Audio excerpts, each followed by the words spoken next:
What is AI and why are you so enamored with J.C.R. Licklider? What's the big deal about Lick? Look, when I got really obsessed with artificial intelligence, so it was actually watching WarGames. I got really obsessed with that movie. I read the book, and it had there's a supercomputer, this AI, which was a military computer at the time, but it was about the story also about the guy who designed it. And I got really fascinated with this concept of, hey, I can take a computer and not only design games, which is actually, I had a games company and I used to program a computer to play games, but it was all heuristics and rules. But here was this idea that the computer could learn itself. And that like captured my imagination. And I was not the first. So this is late 80s. The idea and the history of AI go back into the 50s, right? The Dartmouth conference, Marvin Minsky, John McCarthy, and this definition of creating computers to be able to think. So this was a branch of AI. AI actually broke into two camps. So there's a branch of AI which I started doing research on, was how do you take a computer and make it smart? But guess what? There was another guy who I didn't find out about until later, which is J.C.R. Licklider, and he became my hero because in the 60s, not only was he the guy who's in charge of being able to fund using the government, the DARPA, he was one of the first leaders of DARPA, which was a think tank using funding to be able to fund what turned into the future of computers, the future of the internet, the future of, all the things that we have today came from funding, which came out of DARPA. And it was J.C.R. Licklider who went around the country finding these little pockets and these experiments. But through that, he got exposed to early computers. He was actually a cognitive scientist. He was actually in the cohort which defined the term cognitive science, because up to that point, it was psychology. What they started realizing was like to use the metaphor of a computer to understand how to actually understand our brains better. He became one of the first cognitive scientists. So this idea which he came to as he started playing with these early computers was he realized he was thinking with a machine. And he started something which is called augmented intelligence. So same acronym, AI, but it means something totally different. The idea of augmenting it. So he ran these experiments on himself. He was a researcher and he realized that a computer could help him. He studied himself and his work processes. And what he worked out was it took 80% of the time of a project to get himself ready to actually do the thinking and solving to be able to actually do the work. And so his hypothesis was, here are computers which are going to get, smaller, faster, better, cheaper. And he realized that computers were going to help us be able to do that thinking better. They were going to become thinking partners in this. And this idea of man-computer symbiosis, human-computer symbiosis, man and machine, human and machine, became his mantra. And that became my sort of life mission as I left AI and starting to understand how our brains work. So key difference here with Licklider versus some of the others, like you said, Marvin Minsky and John McCarthy, augmented intelligence versus artificial intelligence. And we naturally get from J.C.R. Licklider to one of our heroes, and that is Steve Jobs. Maybe had some personal challenges, but as a leader, as a visionary, Steve Jobs stands alone. And one of your favorite quotes is this notion that he suggested computers could be a bicycle for our minds. So what's that mean? Look, one of the things I love about Steve Jobs, he was very well read.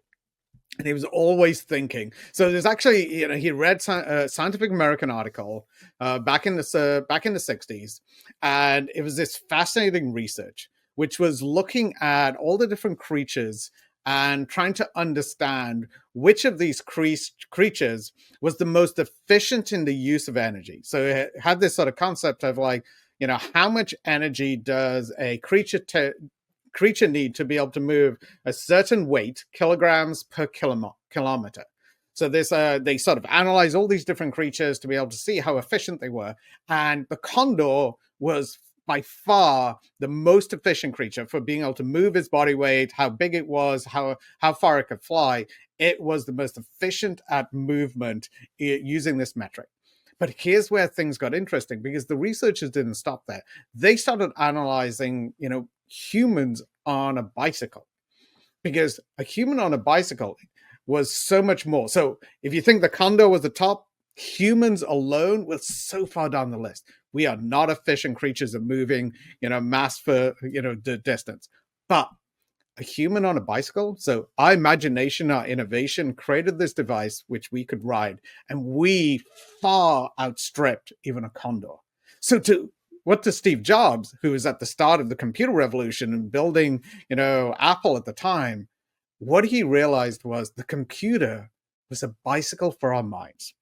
And that concept really captured so many people's imaginations, which was this idea of oh my God, this computer, I'm not getting it to do, accounting and spreadsheets. I'm using it to augment what I could do, what I could think. I could do so many things with this. And that's what he saw. I mean, this is why Apple, focused so much on the interface, because it was about, if I could use this computer better, easier, I could do so many more things for it. That, what sat behind, Apple and Mac as this idea of creatives using this tool, because they believed a computer was the augmentation. So this was J.C.R. Licklider's vision coming into life through visionaries like Steve Jobs, the idea of them become bicycles for our minds. And we talk about how we use our minds, and one of the things that has obsessed you for your entire lifetime, again, has been games, and it started with chess. And that brings us to the famous, and perhaps for some, maybe for Garry Kasparov, the infamous Deep Blue versus Garry Kasparov. So what was this, and why was this so pivotal in terms of the evolution of AI and moving us towards, or was it away from, man-computer or human-computer symbiosis? Look, what I love about this story is, to me, it encapsulates where the world started understanding that the camp which were building computers to be able to be as intelligent as humans, and the camp who was starting to think about computers as this augmentation, was actually more powerful. So the story is, Garry Kasparov, over a couple of years, ended up playing Deep Blue. So the first time around, he played it, it was very powerful, but he won. Then I think the following year, he played again, and this time he lost. But there was something about this loss which really irked him. So one of the things, as a player, he tries to understand his opponent. And he couldn't help, through multiple games he was playing against Deep Blue, he couldn't help but get a sense of he understood how Deep Blue thought. And he could see weaknesses, and he was trying to exploit one of those weaknesses. But he made this move, and one of the things it did was the opposite of what it had been doing all along up to this point. And that's sort of put him back on his heels. And this is what, I mean, some people thought of him as sort of, hey, you're bitter, you lost, you're grumpy. And he had this thing which he basically claimed that he sensed that somebody at IBM had been working with Deep Blue. So there was a human factor in place. And this concept that a human with the best AI was what had beaten him. So this started sticking in his mind, because it's hang on a minute. A human and machine, I'm just a human. I'm playing against somebody who's a human and machine. That's unfair. And he ended up creating this competition. And this competition basically laid out, anybody can play, any group of chess players, together with any group of AI chess computers, could come together and you would play. So everyone is augmented in our definition. And his hypothesis was the grandmaster, the best chess player, plus the best AI chess computer, which I think was Stockfish at the time, was going to be the winner. But here's what surprised everyone. It was actually 2 average chess players, along with 3 very average chess computers. And what it really came down to was their process. And they beat the competition at a level nobody really expected. So it wasn't just the best AI. It wasn't just the best grandmaster. It wasn't them together. It was 2 average people with 3 average computers. and a great process. And that to me was the start of this idea that, hang on, we have the ability to augment our intelligence in a way that we can move past this. So if you think about, Bicycle for the Mind, this computer, now we're getting to AI plus the brain. And to me, I wanted a better analogy. And this is what led me to, one of my favorite childhood sort of obsessions really was comic books and Marvel. And as much as Iron Man was not my favorite character back in the day, it was Spider-Man, it was the X-Men, but through the movies, what they put together, MCU put together, was a really great sort of design fiction of what I believe was augmented intelligence. And this was Jarvis, the Iron Man suit, and how they interacted. So it was actually a company called Perception, did a lot of this work on the interface, but it was this concept to me which really allowed me to start giving a better analogy. So we think of Bicycle for the Mind as just a computer, it isn't the idea of like a car for the mind, because the car does all the work. The human's not actually doing anything. So I wanted something which represented that it was human and machine working together. And this to me is the Iron Man suit, which was, I want an Iron Man suit for our minds. And that became the metaphor and analogy which I've been using to think about what does it take if we can actually augment not only, human intelligence plus great AI, but a process and an interface to actually make it so much better, so it's seamless, so you can actually work and think together. So this to me is the extension, the evolution of the Bicycle of the Mind to the Iron Man suit for our minds. And as you have talked about quite a bit, this notion of humans and machines working together, and that brings us to work.